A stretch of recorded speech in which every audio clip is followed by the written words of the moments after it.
إني أخاف عليكم عذاب يوم عظيم قالوا سواء علينا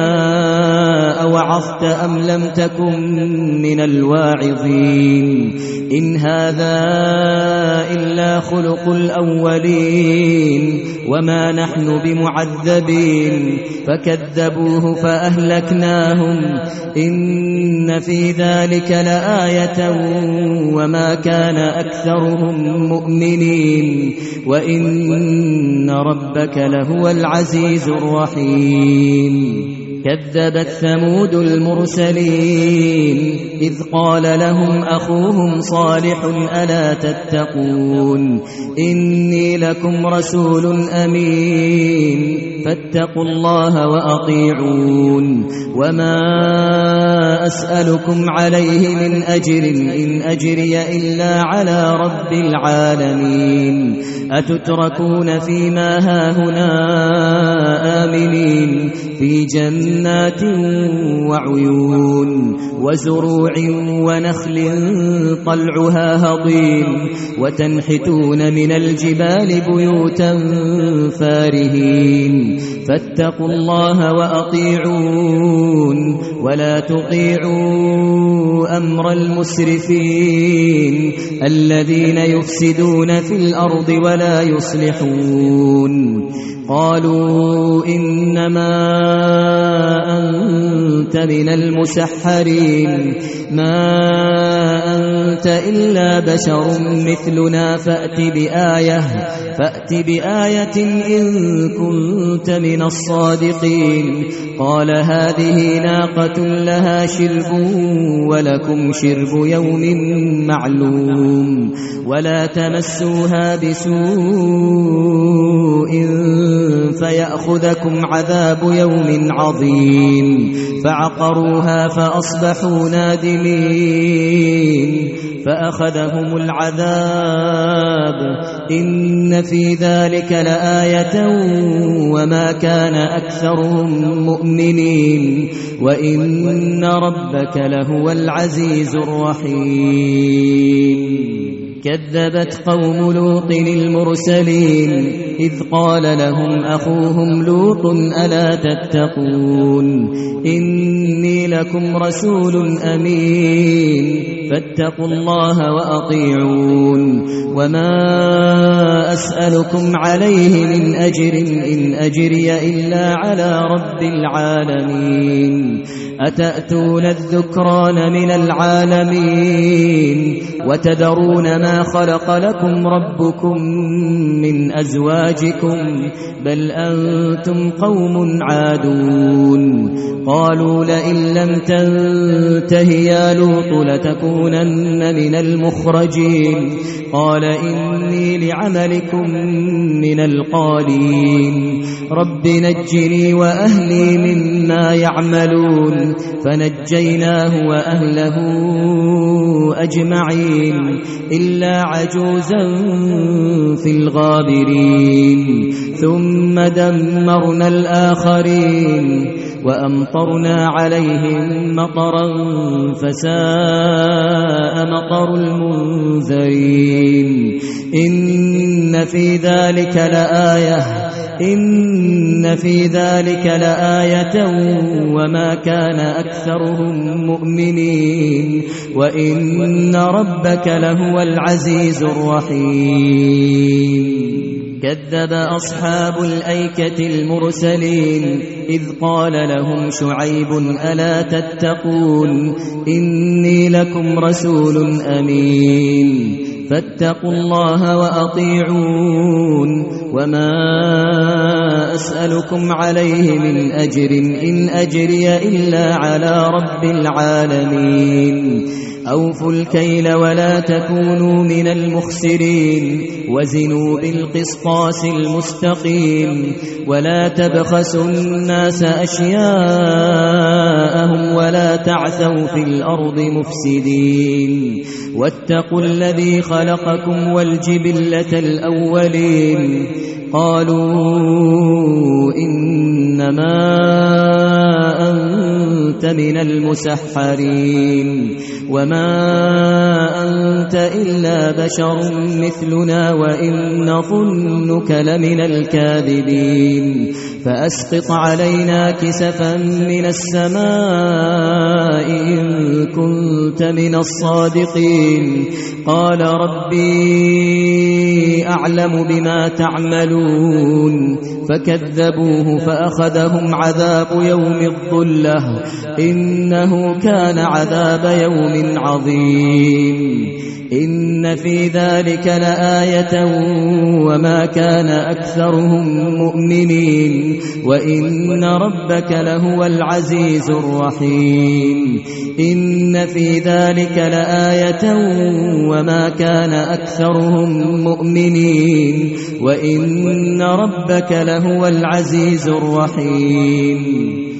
وإنه لتنزيل رب العالمين نزل به الروح الأمين على قلبك لتكون من المنذرين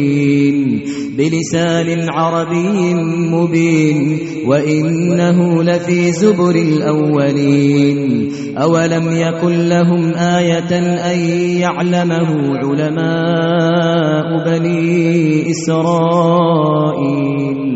ولو نزلناه على بعض الأعجمين فقرأه عليهم ما كانوا به مؤمنين كذلك سلكناه في قلوب المجرمين لا يؤمنون به حتى يروا العذاب الأليم فيأتيهم بغتة وهم لا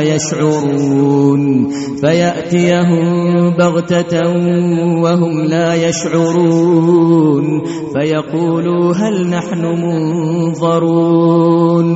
فيقولوا هل نحن منظرون أفبعذابنا يستعجلون أفرأيت إن متعناهم سنين ثم جاءهم ما كانوا يوعدون ما أغنى عنهم ما كانوا يمتعون وما أهلكنا من قرية إلا لها منذرون ذكرى وما كنا ظالمين وما تنزلت به الشياطين وما ينبغي لهم وما يستطيعون إنهم عن السمع لمعزولون فلا تدع مع الله إلها آخر فتكون من المعذبين وأنذر عشيرتك الأقربين واخفض جناحك لمن اتبعك من المؤمنين فإن عصوك فقل إني بريء مما تعملون وتوكل على العزيز الرحيم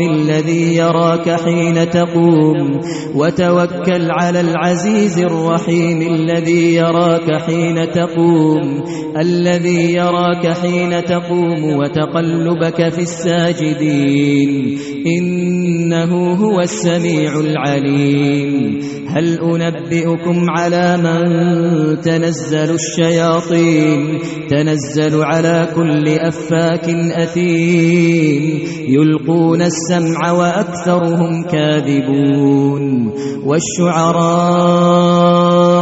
يتبعهم الغاوون ألم تر أنهم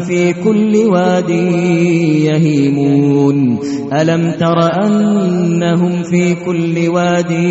يهيمون وأنهم يقولون ما لا يفعلون إلا الذين آمنوا وعملوا الصالحات وذكروا الله كثيرا وانتصروا من بعد ما ظلموا وسيعلم الذين ظلموا أي منقلب ينقلبون. بسم الله الرحمن الرحيم. طاسين تلك آيات القرآن وكتاب مبين هدى وبشرى للمؤمنين الذين يقيمون الصلاة ويؤتون الزكاة وهم بالآخرة هم يوقنون إن الذين لا يؤمنون بالآخرة زينا لهم أعمالهم فهم يعمهون أولئك الذين لهم سوء العذاب وهم في الآخرة هم الأخسرون وإنك لتلقى القرآن من لدن حكيم عليم إذ قال موسى لأهله إني آنست نارا سآتيكم منها بخبر أو آتيكم بشهاب قبس لعلكم تصطلون فلما جاءها نودي أن بورك من في النار ومن حولها وسبحان الله رب العالمين يا موسى إنه أنا الله العزيز الحكيم وألق عصاك فلما رآها تهتز كأنها جان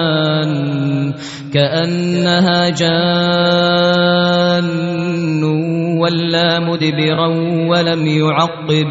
يا موسى لا تخف إني لا يخاف لدي المرسلون إلا من ظلم ثم بدل حسنا بعد سوء فإني غفور رحيم وأدخل يدك في جيبك تخرج بيضاء من غير سوء في 9 آيات إلى فرعون وقومه إنهم كانوا قوما فاسقين فلما جاءتهم آياتنا مبصرة قالوا هذا سحر مبين وجحدوا بها واستيقنتها أنفسهم ظلما وعلوا فانظر كيف كان عاقبة المفسدين ولقد آتينا داود وسليمان علما وقال الحمد لله الذي فضلنا على كثير من عباده المؤمنين وورث سليمان داود وقال يا أيها الناس علمنا منطق الطير وأوتينا من كل شيء إن هذا لهو الفضل المبين وحشر لسليمان جنوده من الجن والإنس والطير فهم يوزعون حتى إذا أتوا على واد النمل قالت نملة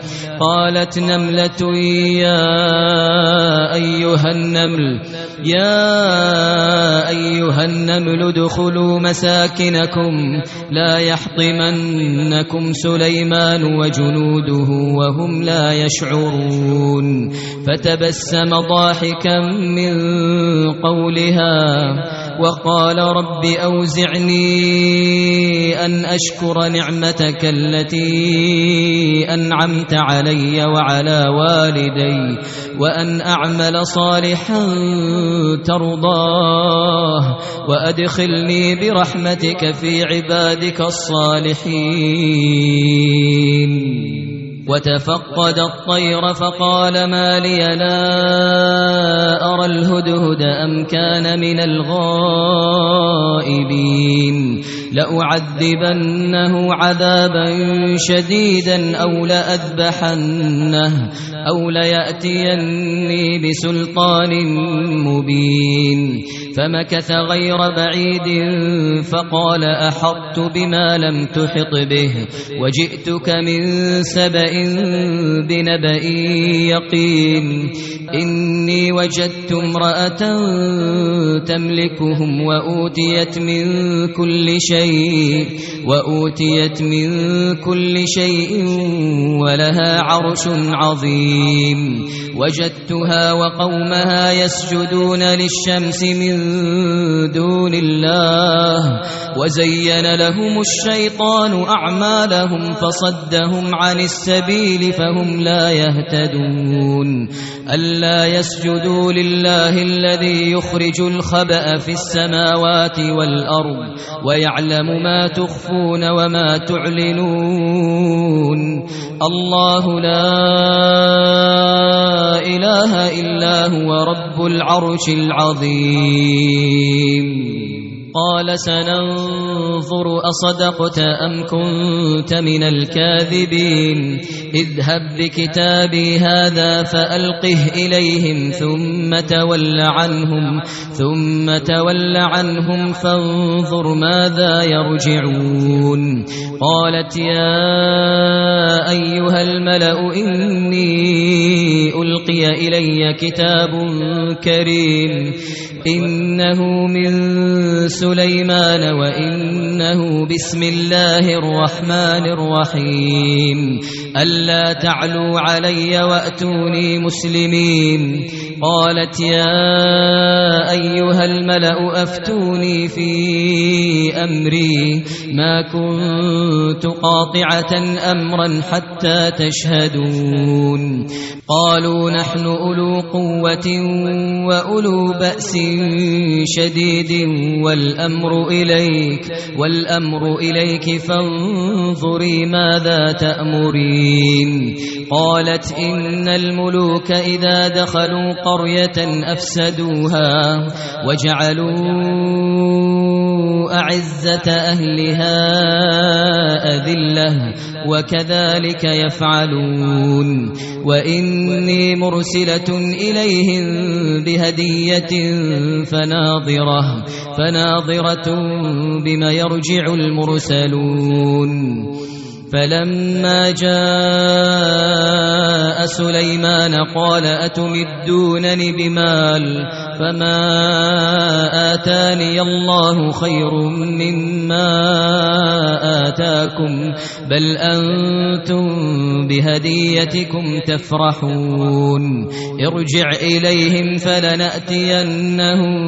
بجنود لا قبل لهم بها ولنخرجنهم منها أذلة وهم صاغرون قال يا أيها الملأ أيكم يأتيني بعرشها قبل أن يأتوني مسلمين قال عفريت من الجن أنا آتيك به قبل أن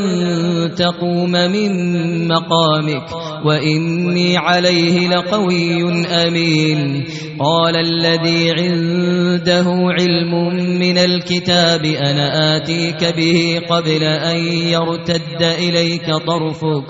فلما رآه مستقرا عنده قال هذا من فضل ربي ليبلوني أأشكر أم أكفر ومن شكر فإنما يشكر لنفسه ومن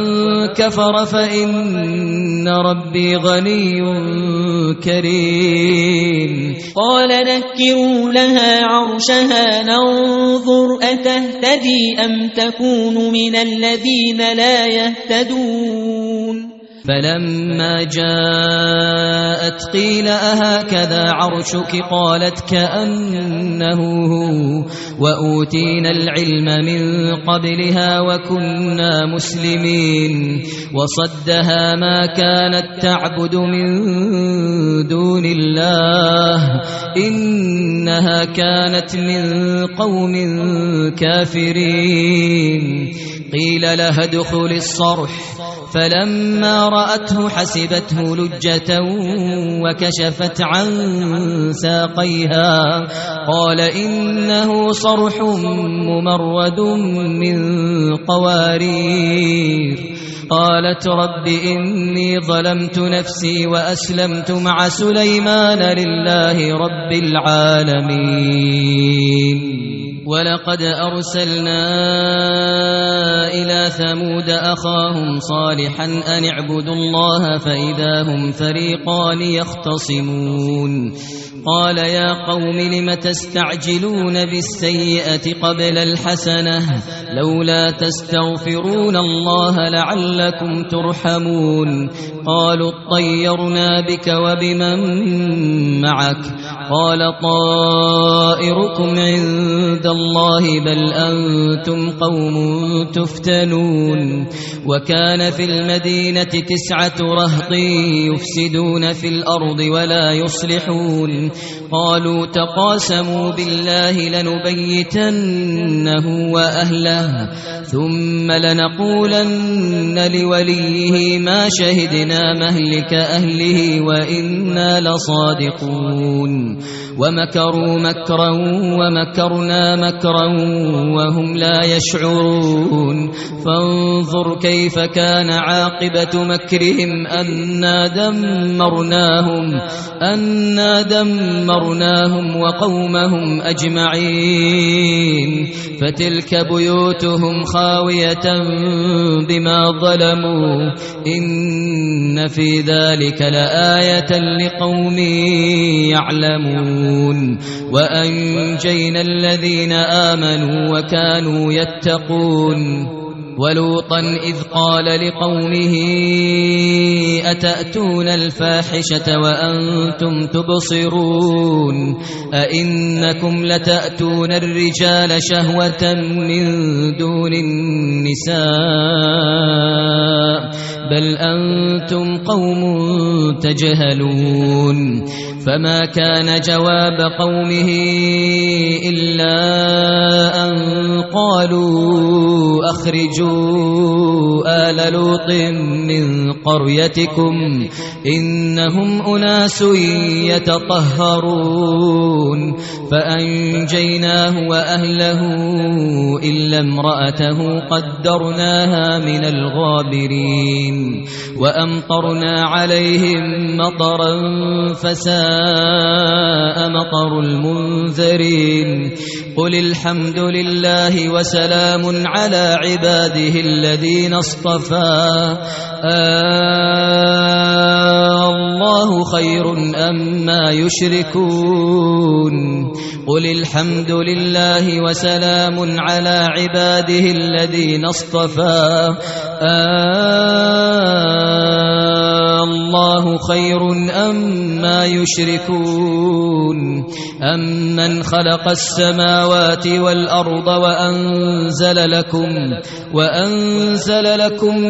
من السماء ماء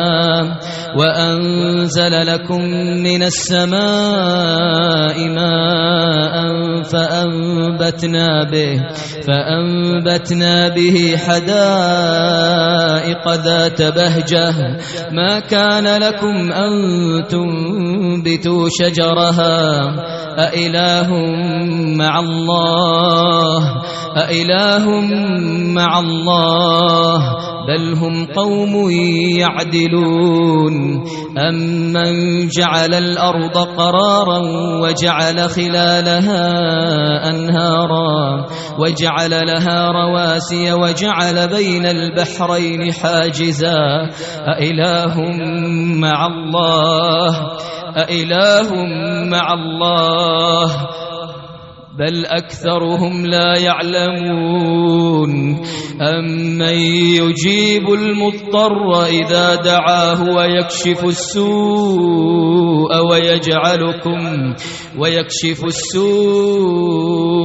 ويجعلكم خلفاء الأرض أإله مع الله أإله مع الله قليلا ما تذكرون أمن يهديكم في ظلمات البر والبحر ومن يرسل الرياح بشرا بين يدي رحمته أإله مع الله تعالى الله عما يشركون تعالى الله عما يشركون أمن يبدأ الخلق ثم يعيده أمن يبدأ الخلق ثم يعيده ومن يرزقكم من السماء والأرض أإله مع الله قل هاتوا برهانكم إن كنتم صادقين قل لا يعلم من في السماوات والأرض الغيب إلا الله وما يشعرون أيان يبعثون بل ادارك علمهم في الآخرة بل هم في شك منها بل هم منها عمون وقال الذين كفروا أئذا كنا ترابا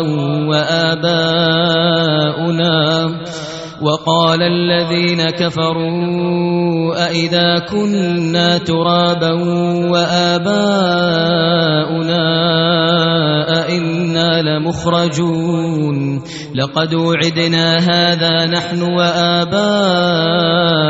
من قبل إن هذا إلا أساطير الأولين قل سيروا في الأرض فانظروا كيف كان عاقبة المجرمين ويقولون متى هذا الوعد إن كنتم صادقين قل عسى أن يكون ردف لكم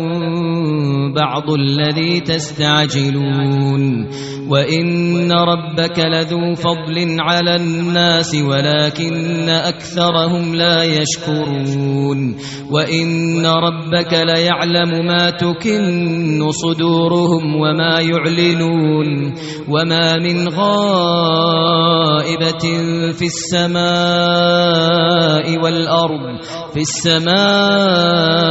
والأرض إلا في كتاب مبين إن هذا القرآن يقص على بني إسرائيل أكثر الذي هم فيه يختلفون وإنه لهدى ورحمة للمؤمنين إن ربك يقضي بينهم بحكمه وهو العزيز العليم فتوكل على الله إنك على الحق المبين إنك لا تسمع الموتى ولا تسمع الصم الدعاء إذا ولوا مدبرين وما أنت بهاد العمي عن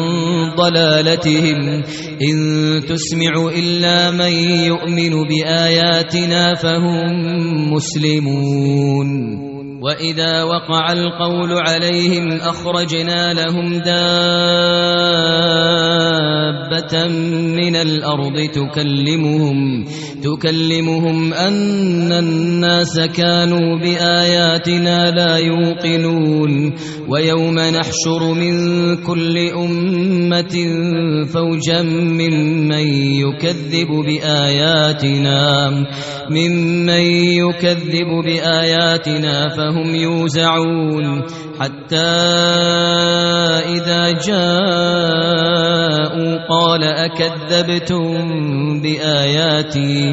قال أكذبتم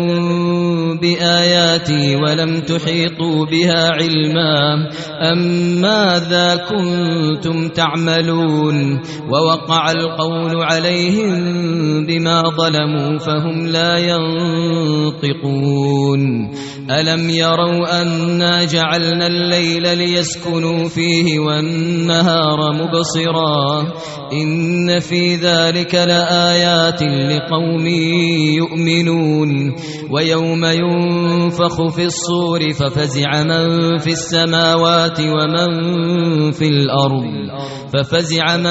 السماوات ومن في الأرض إلا من شاء الله وكل أتوه داخرين وترى الجبال تحسبها جامدة وهي تمر مر السحاب صنع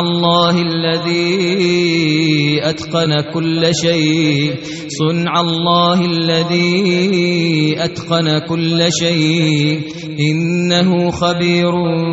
بما تفعلون من جاء بالحسنة فله خير منها وهم من فزع يومئذ آمنون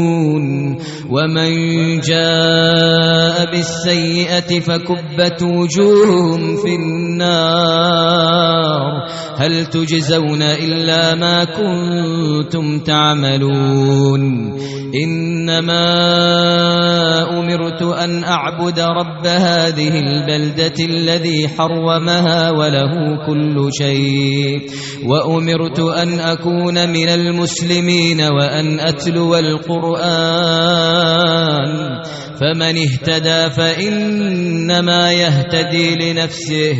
فمن اهتدى فإنما يهتدي لنفسه ومن ضل فقل إنما أنا من المنذرين وقل الحمد لله سيريكم آياته فتعرفونها